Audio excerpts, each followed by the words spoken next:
Puntos clave de las cardiopatías congénitas. Vamos a estar viendo varias de estas y lo primero que tenemos que saber son los síndromes que se van a asociar a estas patologías. Lo que tenemos que saber aquí es que el 10% de las cardiopatías congénitas van a estar asociadas a algún síndrome. Estos pueden ser el síndrome de Turner, asociado a coartación de aorta, síndrome de Noonan, asociado a estenosis pulmonar, de George, persistencia del tronco arterioso, Down, canal atrioventricular y bueno, también en el caso de que la mamá tenga rubeola, persistencia del ductus arterioso o estenosis pulmonar supra o infravalvular.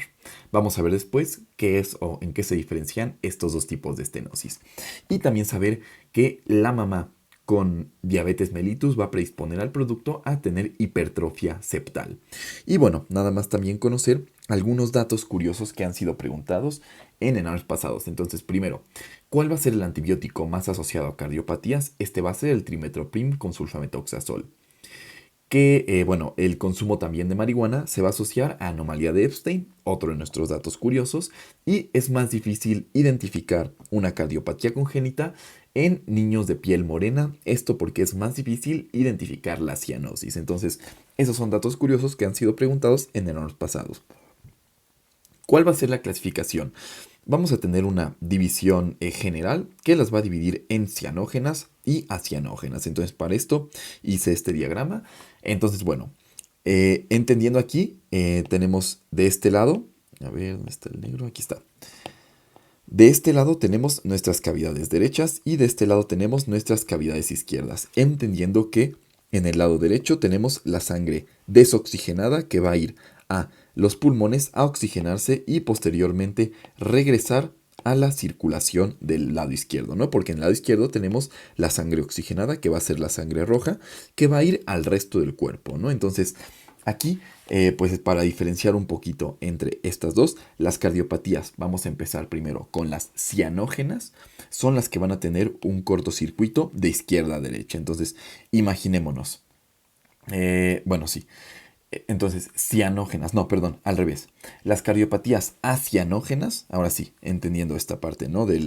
Vamos a empezar primero con las cianógenas, ¿no? Que es más fácil de explicarlo. Entonces, las cianógenas, entonces vamos a poner aquí cianógenas, el cortocircuito va a ser de derecha a izquierda. Entonces, viendo este diagrama, aquí tenemos sangre que no está oxigenada.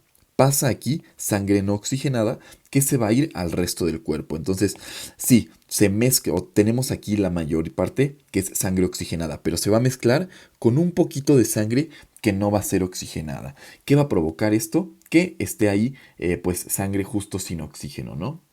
Bueno, eso suena muy extraño, pero justo, ¿no? Es lo que pasa. Se mezcla la sangre oxigenada con sangre desoxigenada y esto va a provocar que disminuya la saturación de oxígeno. Entonces, eso va a producir o puede llegar a producir en ciertos niveles ya cianosis. Pero ¿qué pasa cuando el cortocircuito es al lado contrario? Entonces, vamos a borrar esta parte y ahora nos vamos al contrario. Entonces, tenemos aquí nuestra sangre oxigenada que se va a estar pasando hacia la sangre no oxigenada. Entonces, en este punto no se va a producir ningún tipo de cianosis porque como vemos aquí, no se está pasando ningún tipo de sangre no oxigenada hacia la circulación general, ¿no? Hacia la circulación del cuerpo. Entonces, aquí lo que vamos a tener es sangre que se pasa o se mezcla sangre oxigenada con sangre, poquita sangre oxigenada con sangre no oxigenada que se va a ir hacia los pulmones, ¿no? Entonces aquí es como si se fuera a reoxigenar la sangre, ¿no? No se puede,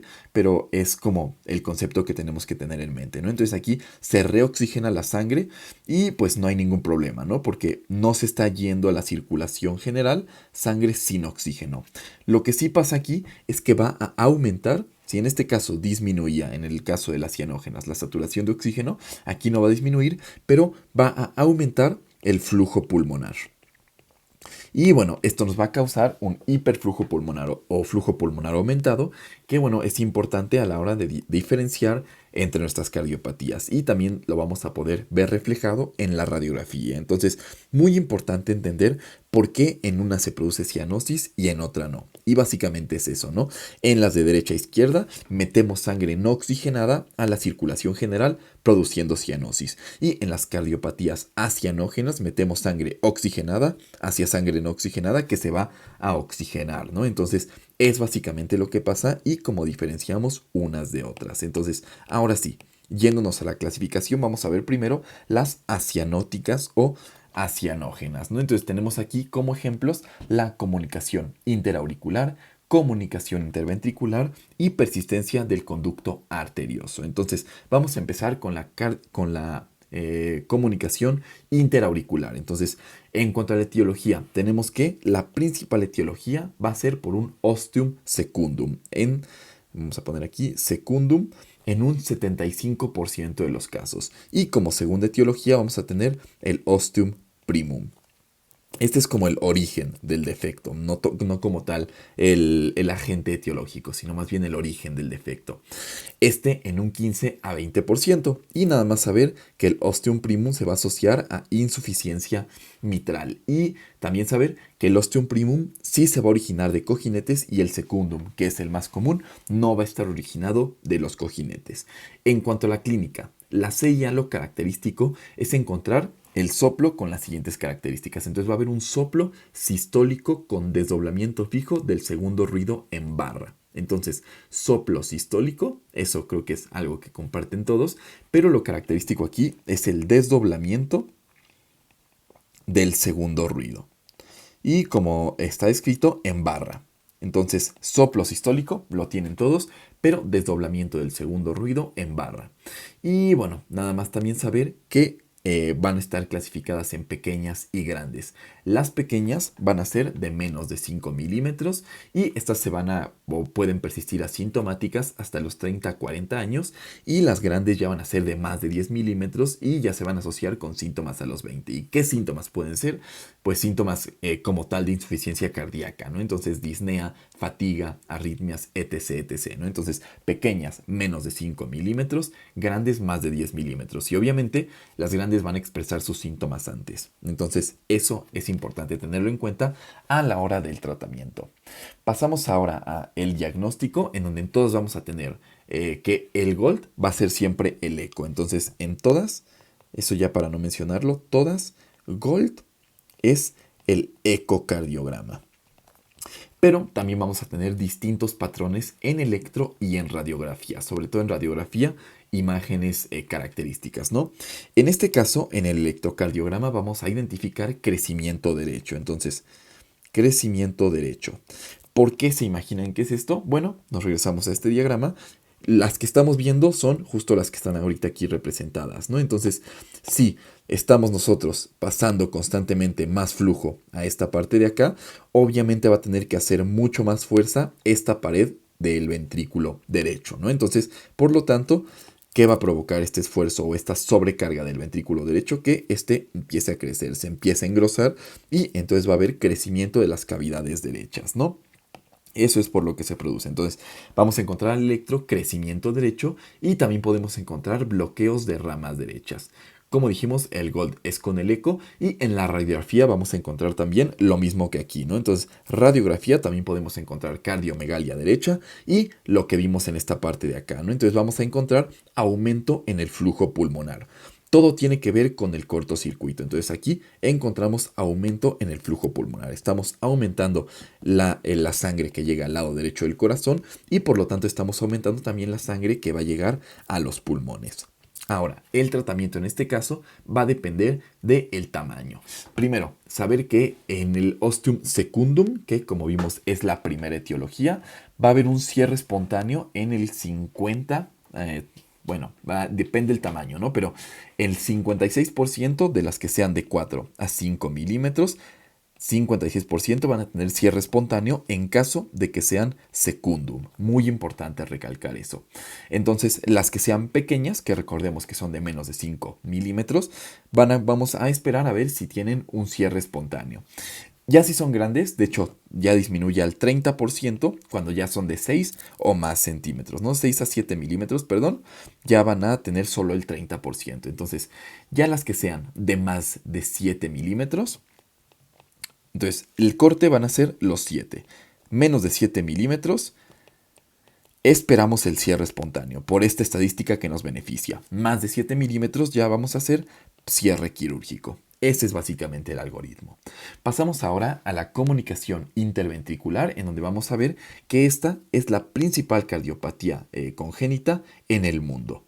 Aquí hay que hacer la diferenciación con la persistencia del conducto arterioso, que va a ser la principal cardiopatía congénita, pero solo en México. Entonces, diferencia entre México y entre el mundo.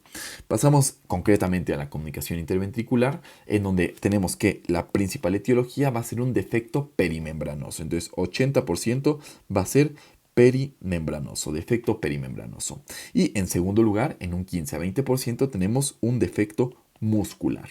Ahora, ¿qué va a ser lo característico aquí? Aquí también vamos a encontrar un soplo sistólico, pero aquí, la descripción que nos va a hacer la diferenciación es que va a ser de alta frecuencia y que se va a auscultar en el mesocardio o en el borde external izquierdo. Entonces, aquí pues es un poquito más burdo que en el pasado, donde sí tenemos el desdoblamiento característico, pero bueno, conocer esto, ¿no? Un soplo perisistólico de alta frecuencia y que se va a auscultar en mesocardio o en borde external izquierdo.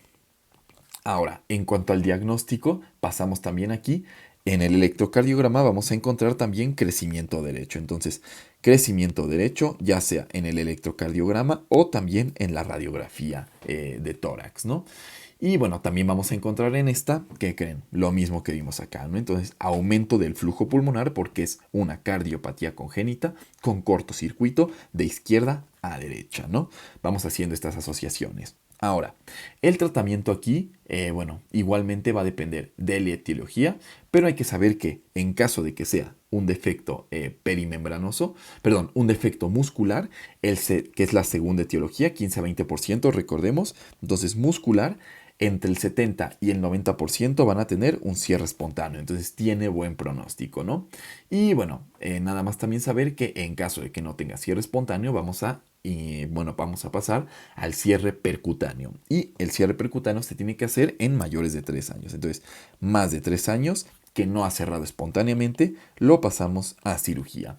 Y como tratamiento sintomático en lo que llegamos a estos 3 años, podemos ya dar IECAS o diuréticos, sobre todo para combatir esta insuficiencia cardíaca que puede estarnos causando esta comunicación. Pasamos ahora a la persistencia del conducto arterioso. También va a ser una cardiopatía acianógena. ¿Y cómo se va a definir esto? Bueno, el cierre del conducto arterioso o el no cierre del conducto arterioso después de las 6 semanas. Importante recalcar esto de las 6 semanas. Esto porque, vamos a tener el cierre que se produce post nacimiento, ¿no? Postnatal. El cierre fisiológico se va a producir a las 15 horas y el cierre anatómico se va a producir a las 3 semanas, pero tiene hasta las 6 semanas para que ya lo consideremos una persistencia. Y bueno, se va a convertir en ligamento arterioso hasta las 8 semanas. Importante también saber eso. Ahora, aquí lo característico en la clínica es que también vamos a tener un soplo, pero aquí el soplo va a ser el llamado el soplo de Gibson o en máquina de vapor, ¿no? Entonces, soplo de Gibson o máquina de vapor. Entonces va a ser un soplo que va a ser muy intenso y que se va a irradiar a la región infraclavicular. Eso es lo característico en el soplo de Gibson. Y otro diferencial también es que vamos a tener aquí el pulso saltón, ¿no? El pulso escrito como saltón. ¿Qué vamos a encontrar al hacer la radiografía y el electrocardiograma? Vamos a encontrar en este caso hipertrofia pero del lado izquierdo, ¿no?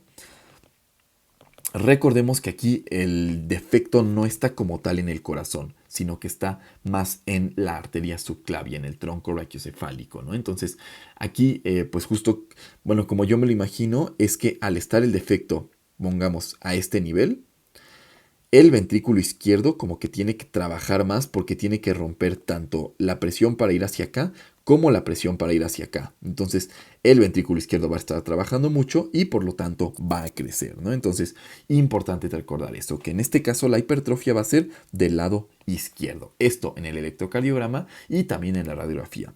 Y en la radiografía también vamos a encontrar el botón aórtico prominente.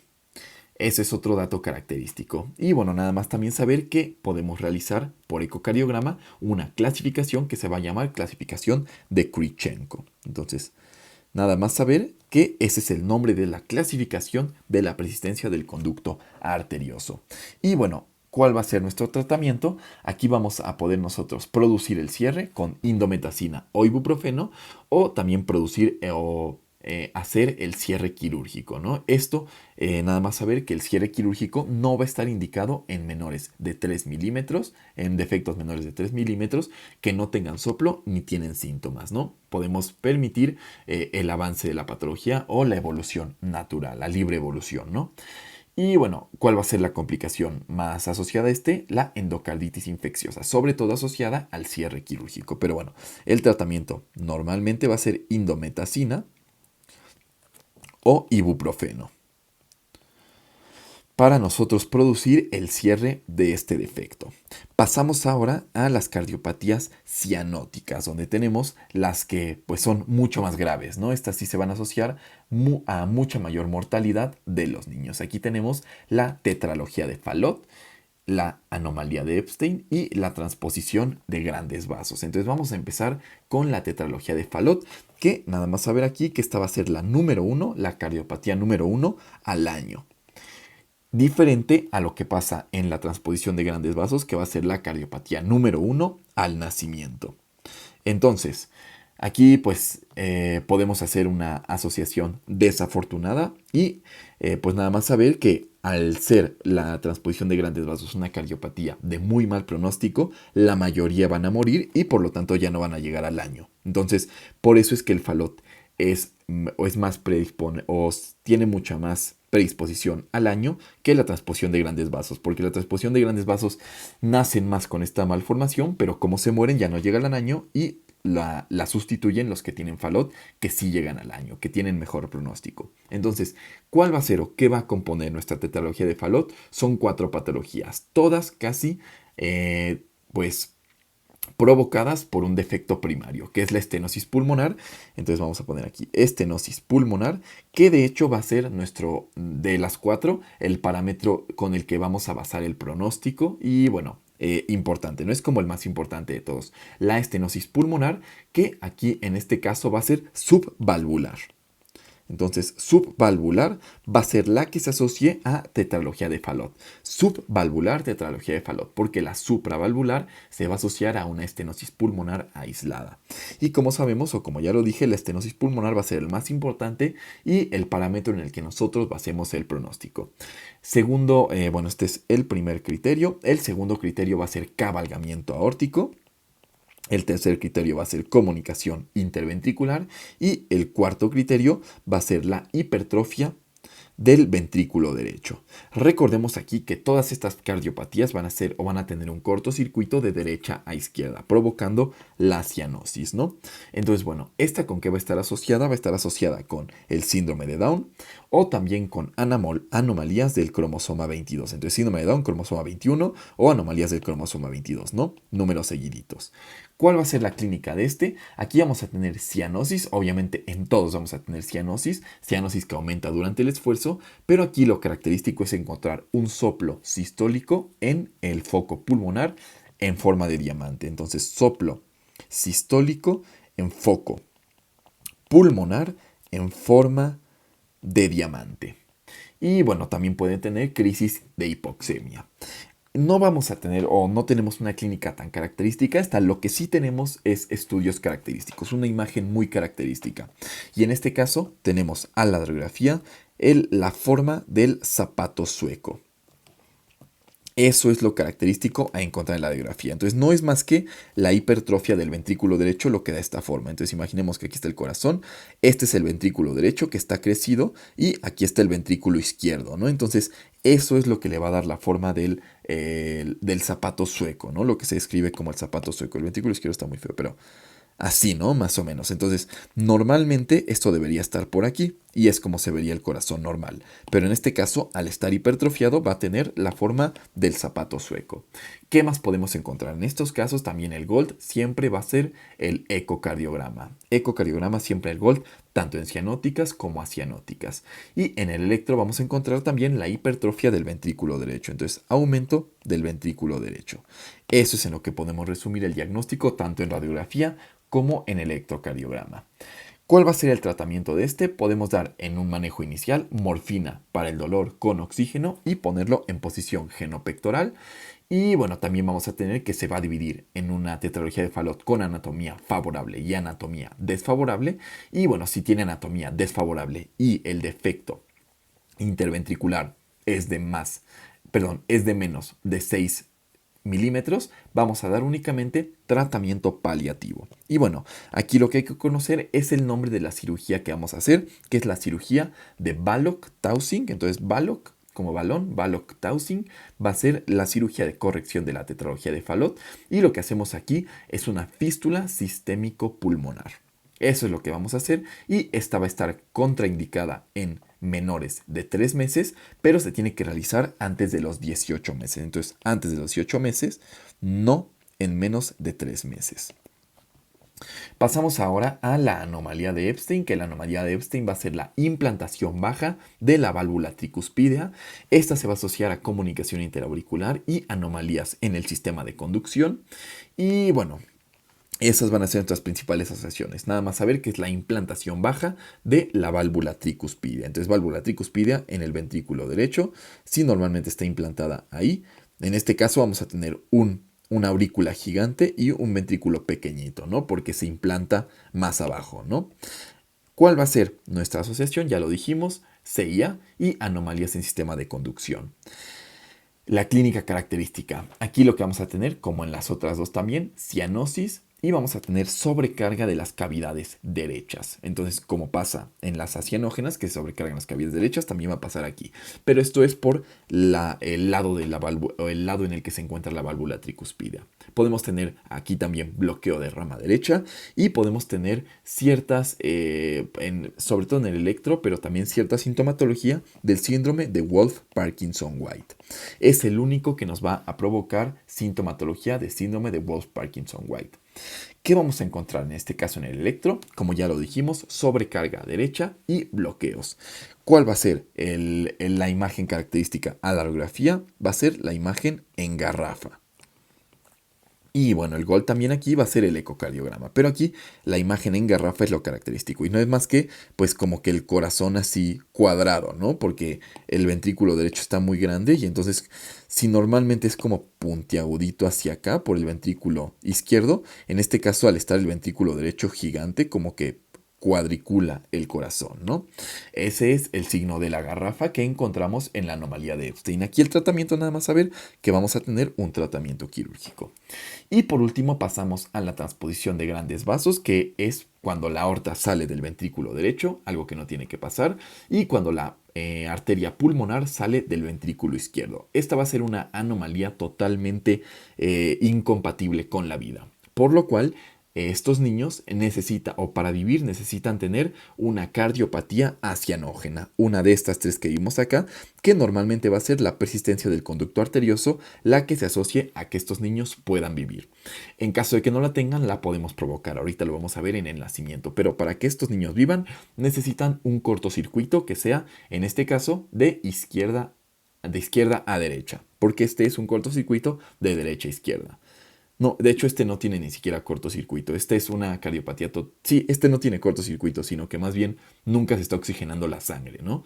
Entonces, como decimos, es totalmente incompatible con la vida y el diagnóstico normalmente se tiene que hacer prenatal para poder actuar rápido, ¿no? Pero bueno, eso ya es otros temas. Aquí lo que hay que saber es que necesitan una cardiopatía acianógena para poder vivir. Como decimos, es incompatible con la vida y el diagnóstico va a ser, o más bien la clínica lo vamos a hacer con cianosis al nacimiento que no responde a oxígeno. De nada nos sirve estarle metiendo oxígeno a sus pulmones porque no están, por ahí no pasa la sangre que se va después a la circulación sistémica, ¿no? Entonces, esa va a ser la clínica, una cianosis al nacimiento que no responde al tratamiento. Aquí el GOLD lo vamos a realizar también con un ecocardiograma en donde vamos a observar la imagen en escopeta. Entonces, escopeta siempre asociarla a transposición de grandes vasos. Esto al gol estándar. En la radiografía lo que vamos a encontrar va a ser una imagen de huevo. Entonces, como que se ovalifica se ovalifica el corazón y se escribe como huevo en un hilo. Y también aquí podemos encontrar en la radiografía la base cardíaca más estrecha. Es otra característica que también se le atribuye. Aquí el tratamiento lo vamos a hacer, como dijimos, tenemos que mantener el ductus abierto. ¿Cómo lo vamos a hacer esto? Si lo cerrábamos con indometacina, lo vamos a mantener abierto con prostaglandinas E1. Eso va a ser lo que podemos dar para que mantengamos este cortocircuito y que el niño pueda vivir.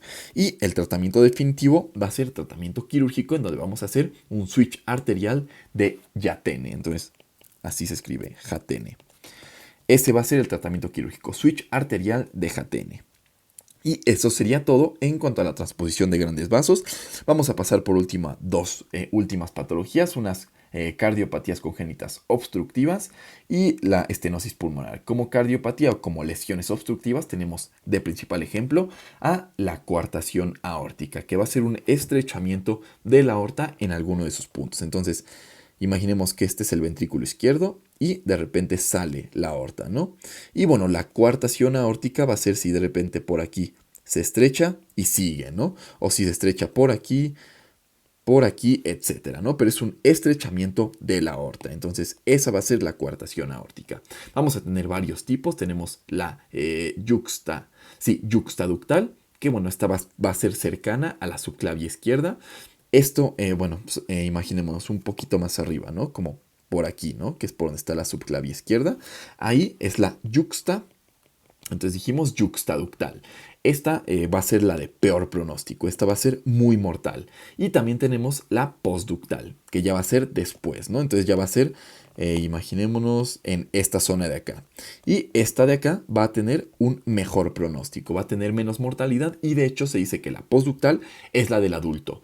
Y no es porque esta le dé a los adultos, sino que esta es la de los pacientes que sí llegan a ser adultos. Porque la yuxtaductal le dicen que es la de los niños, pero es porque ya no llegan a ser adultos, porque mueren antes, ¿no? Entonces tenemos yuxtaductal y postductal. Esos van a ser nuestros tipos de coartación aórtica. La clínica, aquí la clínica es muy característica porque vamos a tener una disminución disminución y retraso en el pulso femoral. Entonces, importante revisar el pulso femoral en estos pacientes. Podemos tener las muescas de Rosler o el foco mesosistólico en tórax. Y bueno, tenemos también que esta disminución de presión arterial se va a dar, podemos tener una disminución de pulsos arteriales de 10 a 20 milímetros de mercurio. Pero lo característico es disminución y retraso del pulso femoral. Imaginemos que de aquí, o sea, si tenemos el defecto aquí, y de aquí salen ya las arterias hacia los brazos, ¿no? Pero de acá salen las arterias femorales, ¿no? Entonces, si nosotros vamos, al estar aquí el defecto, vamos a sentir después, por esta obstrucción, los pulsos aquí que aquí, ¿no? Entonces, es muy sencillo imaginarnos eso y es por lo que se va a producir.